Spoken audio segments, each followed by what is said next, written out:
Salut à tous, je suis Damien Biel du blog Mixage en Home Studio. Dans mon blog, j'aide les musiciens et les gens qui ont un home studio à faire sonner leurs chansons, leur musique pour qu'ils la partagent au monde entier. Donc si je fais cette vidéo aujourd'hui, c'est que Magali m'a transféré un petit fichier enregistré avec un petit appareil du style Zoom. Voilà, ce genre d'enregistreur de poche numérique. Elle a enregistré toute sa batterie. Voilà ce que ça donne.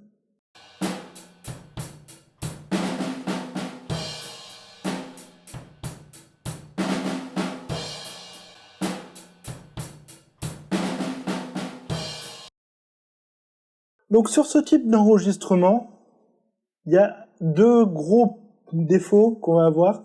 C'est qu'on va manquer de présence grave de grosses caisses pour donner le rythme. Si vous voulez partager ce fichier-là, ça va manquer de grosses caisses. Ça va aussi manquer un peu d'attaque, de punch. Et ça va être noyé dans un peu de reverb. Ça va dépendre du lieu de l'enregistrement. Donc on va essayer de régler tous ces problèmes. Donc pour cela, j'utilise GarageBand, c'est un logiciel gratuit qu'on retrouve sur tous les Mac. Mais vous pouvez aussi utiliser un autre séquenceur. On va partir dans une technique qui est un peu comme le stacking en hip-hop. En fait, on va superposer les couches de différentes manières. Donc là, on a l'original, on va l'appeler original. Et on va dupliquer cette piste. On va en créer une nouvelle. Et on va copier l'échantillon.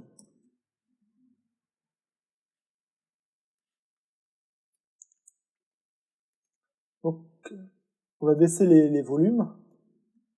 On va les mettre à moins 6 déjà, à peu près. Donc si je les fais jouer, hop, je mute celui-là. En gros, ça va le jouer 2 fois plus fort, parce qu'il y a 2 fois la même piste. Mais l'astuce, c'est pas ça. On va se mettre ici, sur les réglages, donc activer les réglages avec ce petit bouton. Ici, on va rajouter un module sur le deuxième. Donc on va utiliser le channel EQ, et on va gonfler les fréquences basses que sur cette partie. Donc on va se mettre en solo avec le petit casque. On va faire du nettoyage fréquentiel.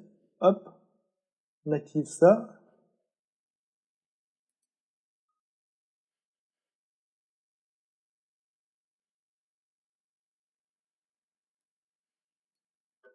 Et là, on va changer la pente. On va se mettre à 48 dB par octave.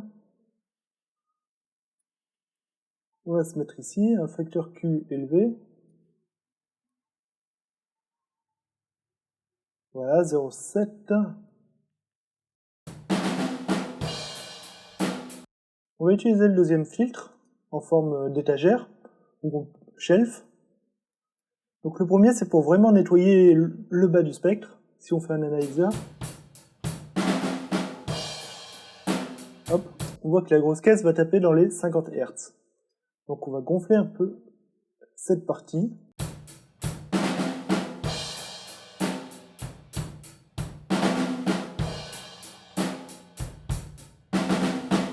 Et on va couper les fréquences hautes.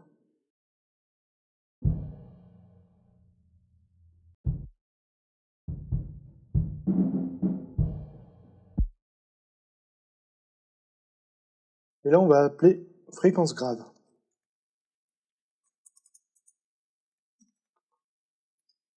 En gros, j'ai filtré tout le processus afin d'avoir que des fréquences graves.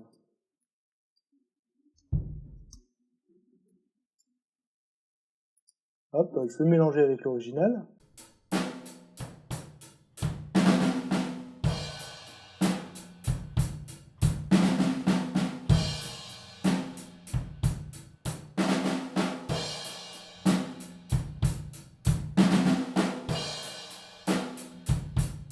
Déjà, on ressent un peu plus la présence grave.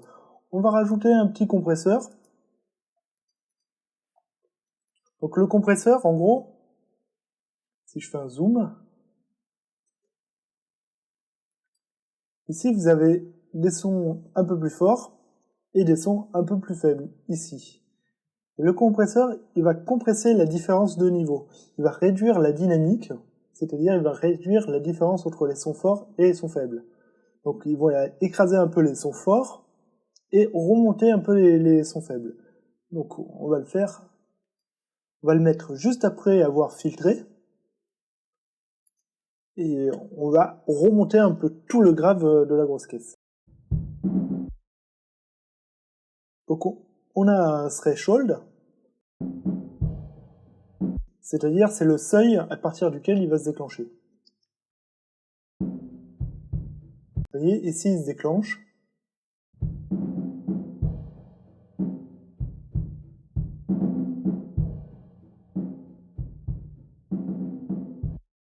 Donc le ratio, on va mettre, le ratio ça va être la force à laquelle le compresseur va agir, ça va être la force de compression. Donc plus il est élevé, plus il va réagir violemment. Vous voyez, hop. Et l'attaque, on va mettre une attaque assez longue pour laisser quand même passer un peu tout ce qui est attaque, tout ce qui est frappe. Et on remonte un petit peu le gain. On écoute.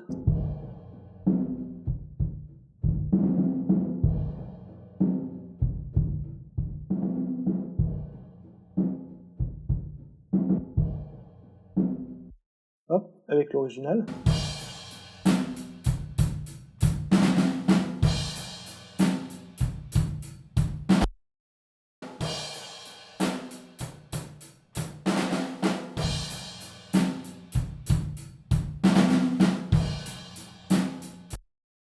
Donc l'étape suivante, on va essayer de récupérer un peu d'attaque, c'est-à-dire toutes les frappes.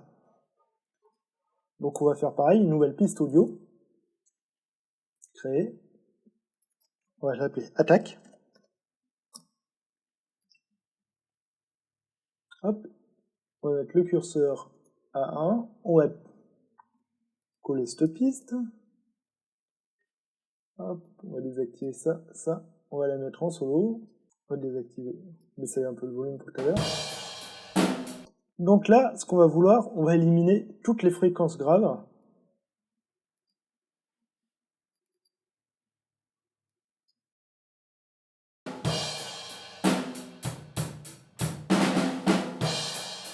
Jusqu'à 100 Hz. Et on va booster un petit peu les 100 Hz.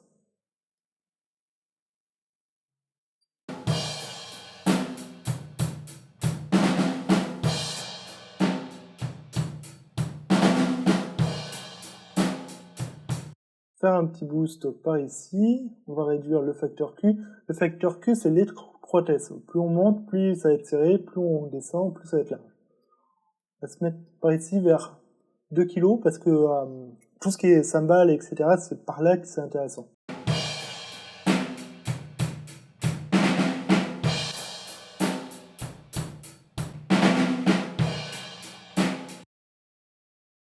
Voilà, et là, on va éviter d'avoir de la reverb, on l'a déjà sur l'original. Alors pour ça, on va utiliser un effet qu'on appelle dynamique, c'est un noise gate. C'est très utilisé sur les batteries, en fait, c'est pour éviter d'avoir tout le bruit autour. On va voir que les pics. En gros, on va régler un seuil, et tout ce qui va être supérieur à ce seuil va passer, et tout ce qui est inférieur va être coupé. Donc si j'exagère,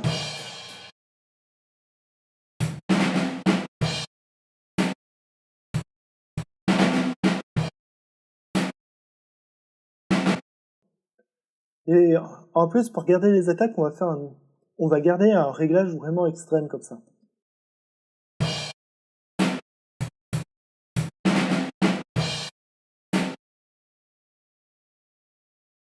Et là, on va voir avec les deux autres comment cela va s'articuler.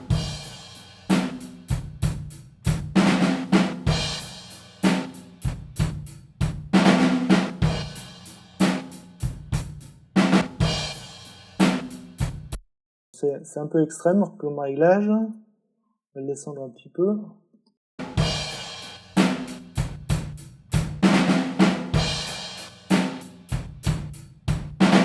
Je vais vous le faire jouer avec et sans.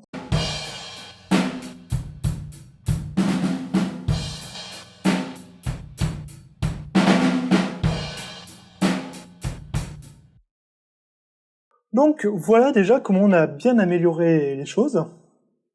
Et maintenant, on va passer à la session master. On va utiliser un petit channel EQ comme un petit channel EQ, et c'est ça.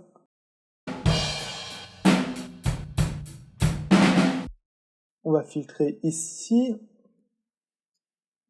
Hop, on va mettre vraiment 48 dB. Facteur Q assez élevé.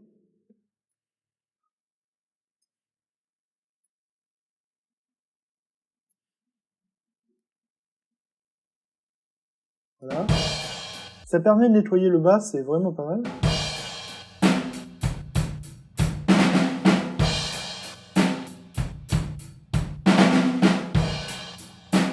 Et on va donner de l'air.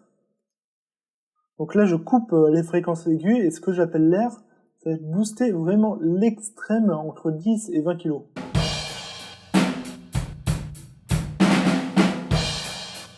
Ça fait ressortir les cymbales. Écoutez bien, je vais le mettre avec, et puis après sans.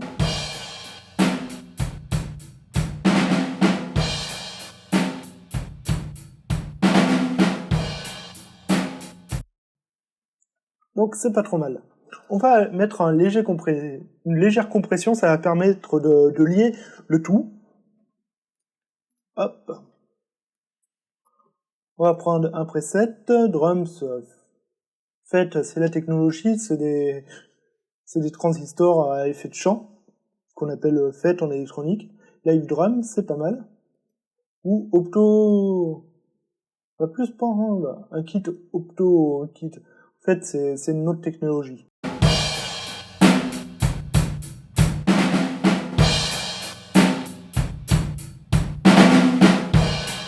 On va baisser le gain de sortie parce que c'est vraiment violent.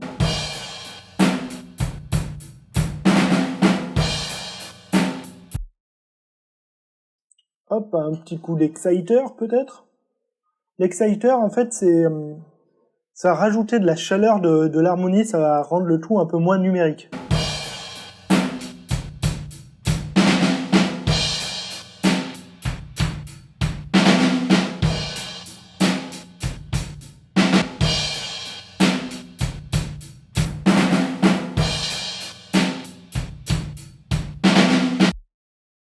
Ici, on a quoi? On a un compresseur, on va pas l'utiliser. Et le limiteur, à la fin, pour éviter que ça sature. Donc on met le gain de fin à moins 0,5 dB. On va utiliser le master pour voir, et on va monter un petit peu, ça va donner de la patate.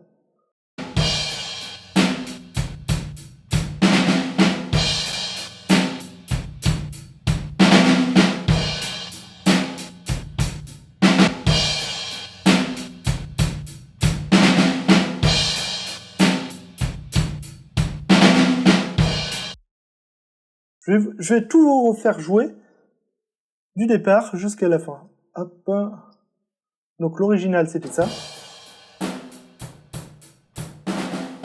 On va rajouter les graves.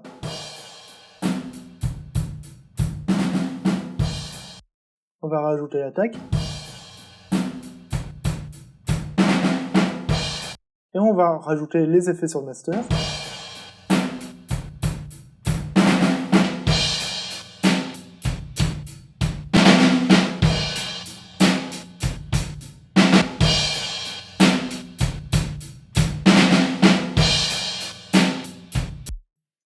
Mais là, je suis pas sûr. Je suis pas sûr que ça sature.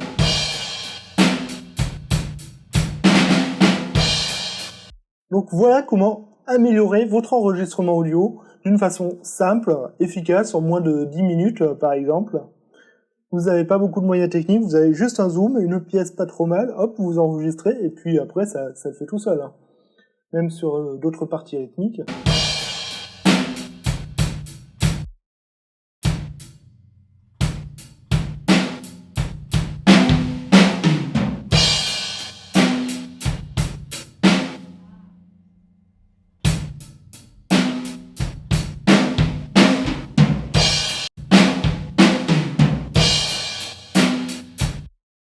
Donc voilà comment vous pouvez faire. Je vais détailler un peu les étapes dans une fiche qui sera disponible, un petit résumé sous cette vidéo. Je vous dis à la prochaine. Si vous voulez faire un tour sur mon blog, c'est mixage-en-home-studio.fr. Bien entendu, vous serez les bienvenus sur mon blog. Je vous dis à une prochaine pour une nouvelle vidéo.